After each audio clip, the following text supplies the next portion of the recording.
আজকে ধিক্কার জানে আমরা আমাদেরকে।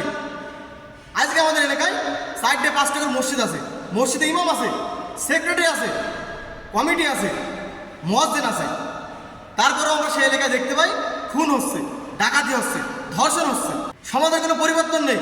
আজকে যুবকরা নেশা করছে, বাপ মাকে সম্মান করছে না। তাহলে আমাদের দাওয়াতি কাজকে ঠিকভাবে হচ্ছে? চলুন ফিরে যাই 1450 বছর আগে। মুসাব ইবনে ওমর রাদিয়াল্লাহু আনহু ছিলেন এক যুবক সাহাবী। সে ছিলেন মক্কার বিলাসী যুবক। রাসূল সাল্লাল্লাহু আলাইহি ওয়াসাল্লাম তাকে ইসলামের দাওয়াত দেয়। সেই ইসলাম কবুল করার কারণে তার মা তাকে বাড়ি থেকে বের করে দেয়।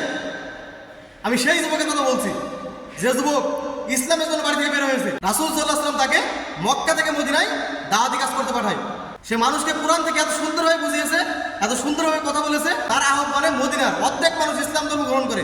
তার দাওয়াতি কাজের গতি এমন ছিল। আজকে নিজের কাছে প্রশ্ন করুন, আপনি ইসলামের জন্য কি করছেন?